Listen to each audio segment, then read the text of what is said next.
We are seeing play out in Chile is similar to what's happening in other countries in the middle of a fight against terror. That list includes China, the UK, and the United States. And here for more insight, joining us live from Boston is Neil Shortland. He's an expert on terrorist behavior and is with the Center for Terrorism and Security Studies at the University of Massachusetts. Thanks for joining us. Thank you for having me. Neil, you've said before that it's actually possible to counter terrorism quite easily, but it comes at a significant cost in more ways than one. Tell us what you mean by that. Well, I mean, if you look at the way that we counter terrorism currently, it can be done. The problem is that this impinges massively on civil liberties. If you look at the way that we impinge on individuals traveling on an aeroplane, for example, in an attempt to counter terrorism, more could obviously be done, but at the same time that would impinge upon the hundreds, thousands, millions of individuals with zero malicious intent who are intending to travel. In the same way, when you look at the way we impinge upon technology in an attempt to garner more intelligence, it impinges upon the everyday individual who has no malicious intent. And the idea of this is that we can prevent a terrorist attack if we have enough intelligence, but we've seen in many cases that's not true, because we often do glean insights into these individuals, or their names pop up in the fray leading up to an attack, but our inability is the prioritization aspect. What we really need to work on in order to prevent terrorism more effectively and without impinging upon civil liberties is this idea of kind of community-based policing. So if you look at some of the terrorist attacks that have been prevented recently, we had one in Canada attempting to derail planes coming through to America, and we had a cell in Birmingham detected and prevented there.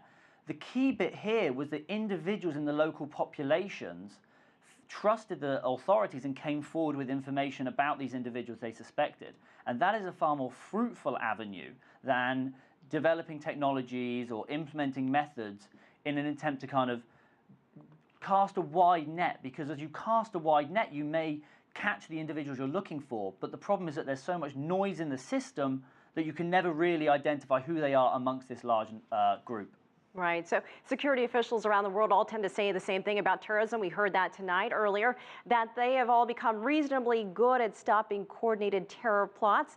Is it the so-called lone wolf or single actor incidents which are the most puzzling? I want to show you this. Magazines like the Al-Qaeda's Inspire are meant to encourage those types of plots. They're online and actually very easy to find with a simple internet search. We pulled some of the pages from one of the recent issues.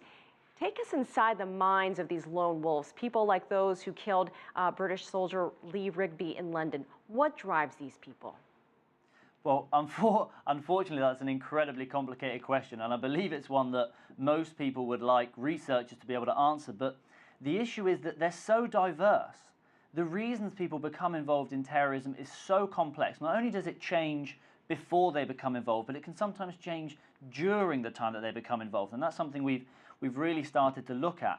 But the earlier point you draw on is a really interesting one, about the fact that the lone actor, as we call them, is the new threat because they're not a coordinated cell.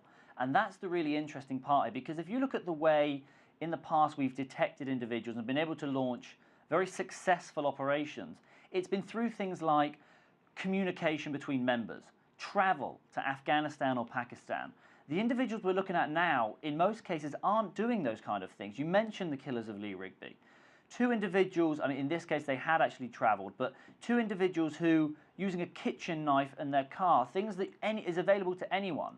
And what that means is these individuals are far harder to detect because they're undergoing far less operationally complex pre-attack behaviors. So although it is about identifying the individuals, it's also about realizing that in certain cases they may always slip through the net because there's so little required to successfully launch a terrorist attack. And unfortunately, we've seen that both in Boston in the past year and in London as well. All right, we'll have to leave it there. Neil Shortland, thank you so much for joining us from Boston. We appreciate your perspective. Thank you for having me.